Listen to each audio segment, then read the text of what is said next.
तो हमने स्टार्ट किया था B pharmacy fourth semester physical pharmaceutics में यूनिट नंबर फिफ्थ। और यूनिट नंबर फिफ्थ के लास्ट लेक्चर में हमने रेट कांस्टेंट और डिटर्मिनेशन ऑफ रिएक्शन ऑर्डर को कम्प्लीटली कवर किया था। अब आज का जो आपका लेक्चर है उसमें हम कवर करने वाले हैं physical and chemical factor that influencing the chemical degradation of pharmaceutical product. ऐसे कौन कौन से फिजिकल केमिकल फैक्टर्स होते हैं जो कि हमारे फार्मास्यूटिकल प्रोडक्ट को खराब करते हैं, जैसे कि temperature, solvent, ionic strength, dielectric constant, specific, general acid and base catalysis. तो आज के इस लेक्चर में हम देखने वाले हैं फिजिकल और chemical factor which influence the pharmaceutical product like temperature, dielectric constant, ionic strength, solvent and acid base catalysis. Lecture बहुत ज्यादा इंपॉर्टेंट है। इस लेक्चर से मेजर क्वेश्चन बनता है, कई यूनिवर्सिटीज में 5 मार्क्स का तो कई यूनिवर्सिटीज में 7 मार्क्स का। तो लेक्चर को ध्यान से सुनना और समझना। चलिए लेक्चर को स्टार्ट करते हैं। अगर आपको और लेक्चर की रिक्वायरमेंट है तो आप चेक कर सकते हैं हमारी प्लेलिस्ट, जहां पर आपको यूनिट वाइज सारे लेक्चर मैंने मेंशन किए हुए हैं।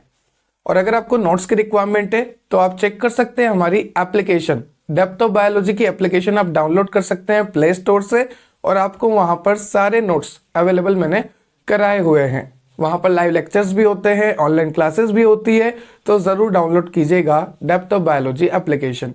चलिए लेक्चर को स्टार्ट करते हैं। तो बिल्कुल बेसिक से स्टार्ट करेंगे आज के लेक्चर को। जैसा कि मैंने आपको सिलेबस के इंट्रोडक्शन में बताया, आज के इस लेक्चर में हमें देखना है कि हमारी जो ड्रग की स्टेबिलिटी है वो टेम्परेचर, पीएच, सॉल्वेंट, इन सब से कैसे अफेक्ट होती है। ये जो हमारा ड्रग है इसकी स्टेबिलिटी टेम्परेचर से, पीएच से, सॉल्वेंट से किस तरह से अफेक्ट होती है, वो आज के इस लेक्चर में हमें देखना है। मतलब हमारी स्टेबिलिटी को हमें बनाए रखना चाहिए ड्रग की, पर क्या होता है टेम्परेचर कम ज़्यादा की वजह से, पीएच के इम्प्रॉपरमेंट की वजह से, सॉल्वेंट सही से सिलेक्ट ना करने की वजह से हमारा जो ड्रग होता है ना वो स्टेबल नहीं रह पाता। तो इस लेक्चर में हम समझेंगे कि इसी कौन कौन सी प्रॉब्लम आती है। तो इस तरह के टॉपिक में मैं आपको लिखना सिखाता हूं कि आंसर कैसे लिखा जाता है। देखो सुनो, टॉपिक है आपका ड्रग स्टेबिलिटी। तो यहां पर आपको सबसे पहले ये बताना है कि जो ड्रग होती है वो स्टेबल होना क्यों जरूरी है। तो मान लीजिए यहाँ पर पीसीएम है, पैरासीटामोल है, तो जो पैरासीटामोल है वो स्टेबल होना जरूरी है, क्योंकि जब कभी पेशेंट पैरासीटामोल को लेगा तो वो जो है सही होना चाहिए। ठीक है, पेशेंट जो है उसकी बीमारी दूर हो जानी चाहिए। जैसे मान लीजिए पीसीएम को हम लेते हैं, पैरासीटामोल को हम लेते हैं जब हमें बुखार आता है, साथ ही साथ जब हमें दर्द होता है शरीर में।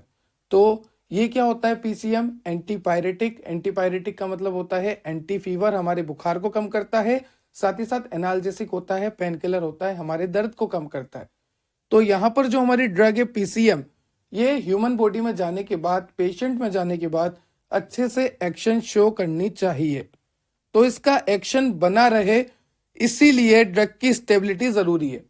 मान लीजिए ड्रग ही स्टेबल नहीं है। अब जब ड्रग ही स्टेबल नहीं है तो जो पेशेंट को मैं दूंगा, क्या वो पेशेंट सही हो पाएगा? नहीं। तो ड्रग का स्टेबल होना जरूरी है, क्योंकि पेशेंट में जाकर वो अपना एक्शन अच्छे से दिखा पाए।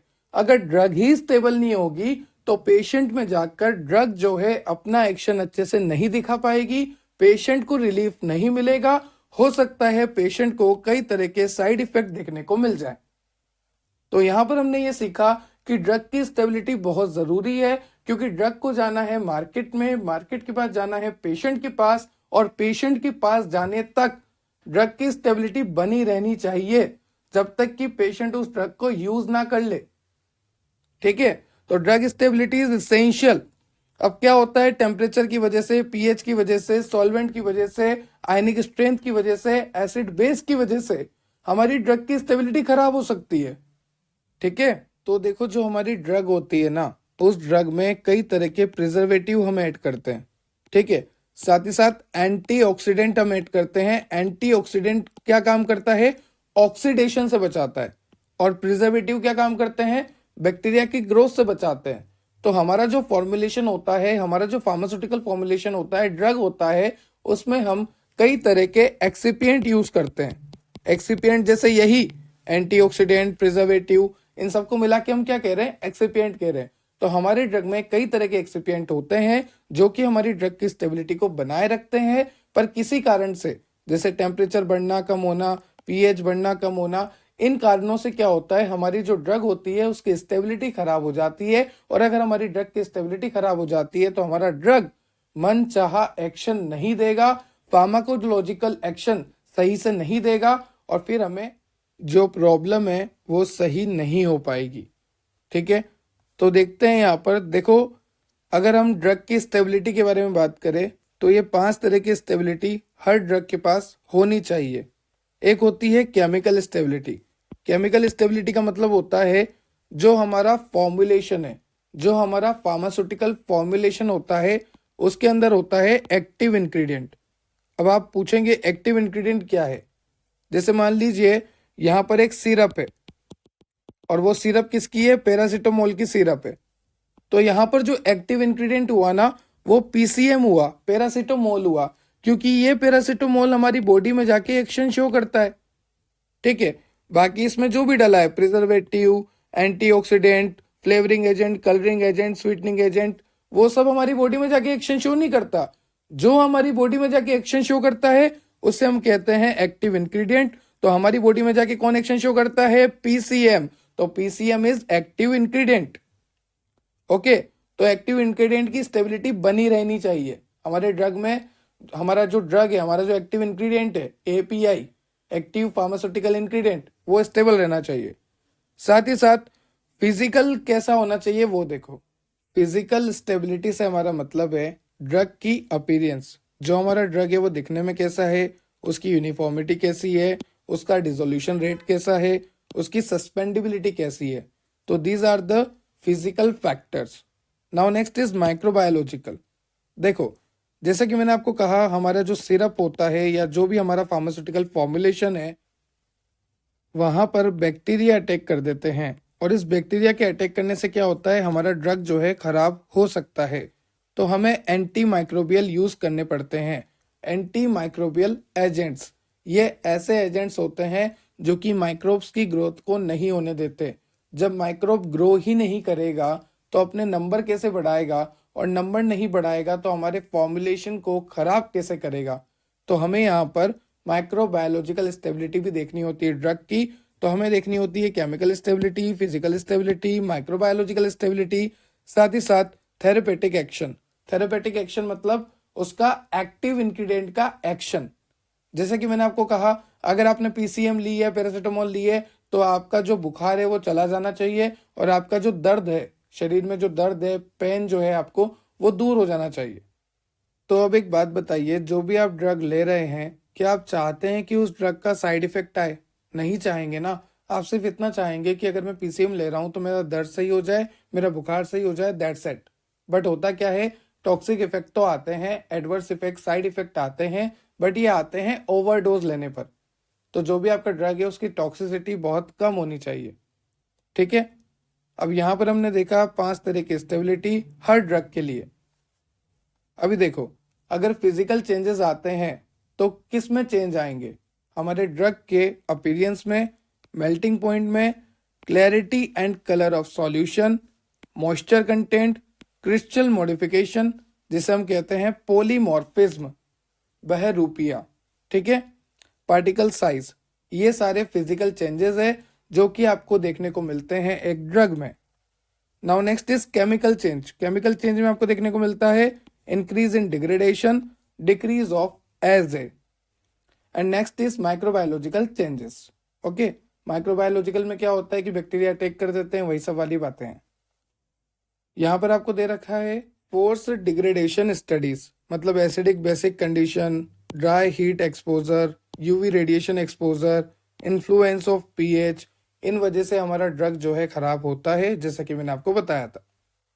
अब देखिए, वन बाय वन देखेंगे कि किस तरह से फिजिकल और केमिकल फैक्टर जो है हमारे प्रोडक्ट को खराब करते हैं। सबसे पहला आपको यहाँ पे दे रखा है टेम्परेचर।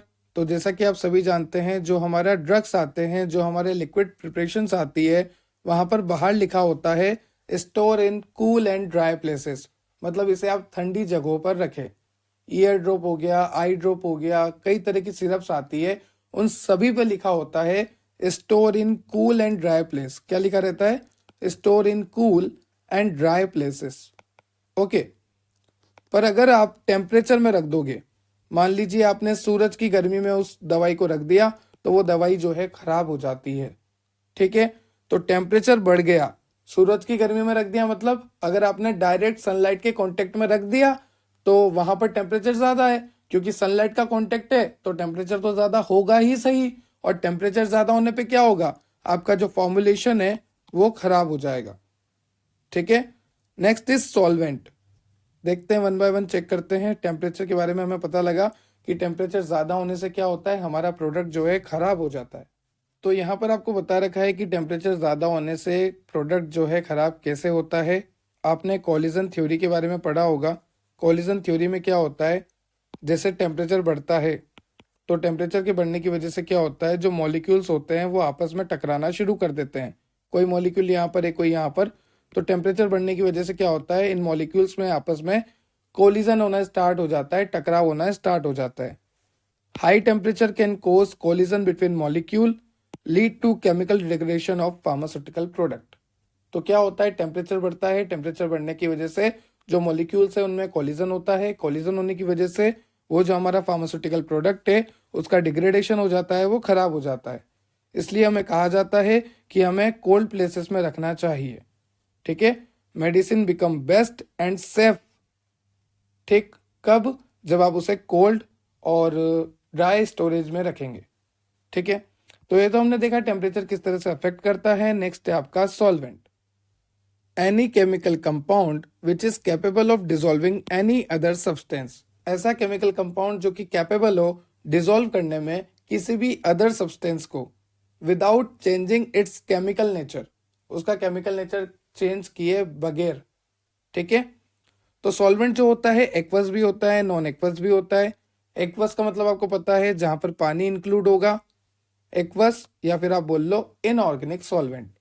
और दूसरा है नॉन एक्वस, जिसको आप बोल सकते हो ऑर्गेनिक सॉल्वेंट, जहां पर इंक्लूड होता है अल्कोहल एंड ग्लिसरीन। ठीक है सर, काफी इजी है। एक्वस का मतलब पानी हो ही गया, एक्वस बोल लीजिए, या फिर आप बोल लीजिए इनऑर्गेनिक सॉल्वेंट। सेकंड है आपका नॉन एक्वस, या फिर आप बोल लीजिए ऑर्गेनिक सॉल्वेंट, जिसमें आ गया अल्कोहल एंड ग्लिसरीन। अब सॉल्वेंट की वजह से, सॉल्वेंट की हमें क्या चेक करनी होती है, डाइलेक्ट्रिक कांस्टेंट चेक करना होता है, विस्कोसिटी चेक करनी होती है, क्योंकि अगर ये ऊपर नीचे हुई तो हमारी रिएक्शन का जो रेट कांस्टेंट है ना वो चेंज हो सकता है। यहाँ पर लिखा हुआ है साफ साफ, alter the rate constant and mechanism of chemical reaction. तो जो हम सॉल्वेंट को चूज कर रहे हैं उस सॉल्वेंट का dielectric constant as well as viscosity हमें पहले ही चेक कर लेनी चाहिए। देखो अलग अलग रिएक्शन होती है तो अलग अलग सॉल्वेंट चाहिए। अब सॉल्वेंट का नेचर भी हमें पता होना चाहिए। ठीक है, किसी नेचर में विस्कोसिटी ज्यादा चाहिए, किसी रिएक्शन में विस्कोसिटी कम चाहिए, तो सॉल्वेंट का नेचर हमें पता होना चाहिए, सॉल्वेंट की विस्कोसिटी और डाइलेक्ट्रिक कांस्टेंट हमें पता होना चाहिए, क्योंकि ये क्या करते हैं, रेट कांस्टेंट को भी चेंज करने का दम रखते हैं। Okay, so selection of particular solvent and co solvent is essential for the stability. जितना अच्छा आप सॉल्वेंट और को सॉल्वेंट चुनेंगे आपके रिएक्शन के लिए, उतनी ही अच्छी उसमें स्टेबिलिटी आएगी। नेक्स्ट पॉइंट में आपको लिखा है, different factor must be considered before selecting a solvent. अगर हमें कोई सॉल्वेंट को सिलेक्ट करना है तो हमें कई तरह के फैक्टर को कंसिडर करना होगा। जैसे कि जिस सब्सटेंस में हम सॉल्वेंट को मिला रहे हैं, पहले उस सब्सटेंस का नेचर चेक कीजिए। साथ ही साथ जो पोलर कैरेक्टर है हमारे सब्सटेंस का वो चेक कीजिए। सब्सटेंस क्या है जिसमें हम सॉल्वेंट को मिलाने वाले हैं, तो सॉल्वेंट को सिलेक्ट करने से पहले जिस सब्सटेंस में हम मिला रहे हैं उस सब्सटेंस का पोलर कैरेक्टर, साथ ही साथ केमिकल नेचर हमें पता होना चाहिए। सब्सटेंस का पोलर कैरेक्टर, केमिकल नेचर हमें पता होना चाहिए अगर हम उसमें सॉल्वेंट मिला रहे हैं तो। साथ ही साथ behaviour of drug on a particular medium. देखो ड्रग किस तरह से रिएक्ट करे सॉल्वेंट के साथ, तो ये सारी बातें हमें पता होना चाहिए before selecting a solvent. Okay, चलिए नेक्स्ट है आपका आयनिक स्ट्रेंथ। यहां पर आपको लिखा है कि आयनिक स्ट्रेंथ जो होती है वो चेंज कर सकती है स्टेबिलिटी। स्टेबिलिटी ज़्यादा भी हो सकती है, स्टेबिलिटी कम भी कर सकती है आयनिक स्ट्रेंथ। अगर आपकी आयनिक स्ट्रेंथ ज़्यादा होती है तो इंटरेक्शन ज़्यादा होता है, जिसकी वजह से प्रोडक्ट हमेशा खराब होता है। तो ध्यान रखना, इंटरेक्शन ज़्यादा नहीं होना चाहिए, और अगर इंटरेक्शन ज़्यादा होता है तो आपके प्रोडक्ट का डिग्रेडेशन होता है। तो सीधी सी बात है, अगर आयनिक स्ट्रेंथ ज़्यादा तो इंटरेक्शन ज़्यादा, और इंटरेक्शन ज़्यादा तो आपके प्रोडक्ट का डिग्रेडेशन ज़्यादा। क्या आप चाहते हैं क्या कि आपका प्रोडक्ट डिग्रेड हो? नहीं चाहेंगे ना। तो अगर आपको प्रोडक्ट को डिग्रेड होने से बचाना है तो आपको इंटरेक्शन कम करना होगा, और इंटरेक्शन को कम करने के लिए आयनिक स्ट्रेंथ कम करनी होगी।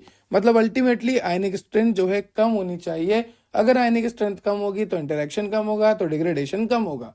तो आयनिक स्ट्रेंथ जो है कम होनी चाहिए अगर आपको आपके प्रोडक्ट की स्टेबिलिटी अच्छी चाहिए तो। Next is dielectric constant. देखो यहाँ पर डेफिनेशन दे रखी है, every electric field hold some energy in it for further transfer. हर इलेक्ट्रिक फील्ड अपने अंदर कुछ एनर्जी को स्टोर करके रखती है ताकि वो आगे फर्दर ट्रांसफर कर सके। The measuring unit of this stored energy is the dielectric constant. और उस एनर्जी की जो मेजरिंग यूनिट होती है उसे हम क्या कहते हैं? डाई इलेक्ट्रिक कॉन्स्टेंट कहते हैं। तो dielectric constant can also alter the stability of our pharmaceutical preparation, or we can say our drug. Okay, so dielectric constant may also alter the stability of pharmaceutical product. What is dielectric constant? Every electric field holds some energy in it for further transfer. The measuring unit of this stored energy is known as dielectric constant. तो यहाँ पर एक formula आपको मैंने दे रखा है, इस फॉर्मूले को आपको याद रखना है। यहाँ पर मैंने सारी वैल्यूज के बारे में बता रखा है। के का मतलब क्या है, जिसे यहाँ पर के का मतलब है observe reaction rate in a solvent of dielectric constant. ठीक है, तो इस तरह से ये फॉर्मूला और ये सारे यहाँ पर आपको इसके बारे में बता रखा है कि एन का मतलब क्या है, जैसे एन का मतलब होता है Avogadro number. Next is acid base catalysis. देखो नाम से पता लग रहा कैटालाइसिस, कैटालाइसिस मतलब कैटालाइज करना, स्पीड को बढ़ाना। देखो बच्चों को काफी मिसकंसेप्ट होता है कैटेलिस्ट के बारे में। जो कैटेलिस्ट होता है ना, वो रेट ऑफ रिएक्शन को चेंज करता है। क्या करता है बच्चों? रेट ऑफ रिएक्शन को चेंज करता है। और बच्चे क्या डेफिनेशन देते हैं कि कैटेलिस्ट रेट ऑफ रिएक्शन को बढ़ाता है। वो चेंज करता है, वो बढ़ा भी सकता है, वो कम भी कर सकता है, डिपेंड करता है आप कौन सा कैटेलिस्ट लेते हो, पॉजिटिव और नेगेटिव। तो कैटेलिस्ट क्या करता है? रेट ऑफ रिएक्शन को चेंज करता है, वो बढ़ा भी सकता है, कम भी कर सकता है। ठीक है, यहां पर एसिड और बेस कैटेलिस्ट है, मतलब आप रिएक्शन की स्पीड को बढ़ा सकते हो या तो एसिड ऐड करके या बेस ऐड करके। ठीक है, क्योंकि ये दोनों क्या काम कर रहे हैं? एज ए कैटेलिस्ट काम कर रहे हैं। और कैटेलिस्ट क्या करता है? रिएक्शन की रेट को चेंज कर देता है। और हमें रिएक्शन की रेट बढ़ानी है तो हम यहाँ पर एसिड और बेस का यूज लेते हैं। एसिड और बेस खुद कंज्यूम नहीं होते रिएक्शन में, ये बिना कंज्यूम हुए आपकी रिएक्शन की रेट को, आपकी रिएक्शन की स्पीड को बढ़ा देते हैं और आपका रिएक्टेंट फटाफट प्रोडक्ट में कन्वर्ट हो जाता है। तो acid base catalyst are required, are necessary, because it increase the rate of reaction. और जितनी जल्दी रिएक्शन होगी उतनी जल्दी प्रोडक्ट मिलेगा, उतनी अच्छी बात होती है। ठीक है, देखिए अगर हमारी ड्रग सॉल्यूशन फॉर्म में होती है तो वो जाती है हाइड्रोलिटिक डिग्रेडेशन में। ध्यान से सुनना, अगर हमारी ड्रग सॉल्यूशन फॉर्म में है तो वो किस में जाएगी? हाइड्रोलिटिक डिग्रेडेशन में जाएगी। जब हम एसिड या फिर बेस ऐड करेंगे तो एसिड और बेस ऐड करने से क्या होगा? रिएक्शन की स्पीड बढ़ेगी और एसिड और बेस उस रिएक्शन में कंज्यूम नहीं होंगे, बिना कंज्यूम हुए सिर्फ रिएक्शन की रेट को बढ़ा देंगे। ध्यान से सुनना, रिएक्शन की स्पीड को बढ़ा देंगे, उसमें कंज्यूम नहीं होते, सिर्फ जाते हैं रिएक्शन की स्पीड बढ़ाते हैं, बात खत्म। इनको और कोई मतलब नहीं है, ये कोई कंज्यूम वगैरह नहीं होते रिएक्शन में, ये बात ध्यान से सुन लेना। तो एक बात बताइए, एसिड का मतलब क्या? H+ और बेस का मतलब क्या? OH-। तो मैं ये बोल सकता हूं कि H+ और OH- ये जो आयंस होते हैं ये रिएक्शन को कैटेलाइज करते हैं, क्योंकि H+ का मतलब हो गया एसिड और OH- का मतलब हो गया बेस। ठीक है, तो यहां पर सिंपल सा है। अभी देखिए, अगर pH कम होगी, pH कम का मतलब क्या होता है? एसिडिक। पीएच स्केल आपने सुना है, 7 पे न्यूट्रल होता है, 7 से कम 0 की तरफ जब जाते हैं तो एसिडिक मामला होता है। तो अगर पीएच कम है मतलब एसिडिक है, और एसिडिक है मतलब H प्लस बहुत ज्यादा है। तो जो K होता है ना, K1 H plus is greater than K0 and K2, सबसे बड़ा होता है, क्योंकि एसिडिक मीडियम है, लो पीएच है, H प्लस ज्यादा है, बात ही खत्म। वहीं दूसरा केस देखो, यहां पर आपको बता रखा है हायर पीएच। अगर पीएच ज्यादा है मतलब बेसिक मीडियम है, मतलब 7 से आगे की तरफ है, तो OH माइनस ज्यादा होगा, क्योंकि बेसिक है तो OH माइनस ही रेस्पॉन्सिबल है, तो OH माइनस यहाँ पर ग्रेटर होगा। तो दोनों के लिए अलग अलग है। अगर एसिडिक मीडियम है तो लो पीएच होगा, मतलब H प्लस ज्यादा होगा, और बेसिक मीडियम है तो OH माइनस ज्यादा होगा। ठीक है। नाउ नेक्स्ट आपको यहाँ पे दे रखा है इनस्टेबिलिटी, ये आपका नेक्स्ट लेक्चर है, तो नेक्स्ट लेक्चर देखेंगे। आई होप आपको लेक्चर समझ में आया होगा। आज का काफ़ी बेसिक सा सिंपल सा लेक्चर है कि कौन कौन से ऐसे फैक्टर है जो कि आपकी ड्रग की स्टेबिलिटी को खराब कर सकते हैं। Dielectric constant, ionic strength, pH, temperature, ठीक है, तरह तरह के हमने फैक्टर्स देखे। अगर किसी को कोई भी डाउट है तो आप कमेंट सेक्शन में कमेंट कर सकते हैं। टेलीग्राम इंस्टाग्राम की लिंक डिस्क्रिप्शन में है, ज्वाइन हो जाना। Subscribe and share for more. Have a nice day. Thank you.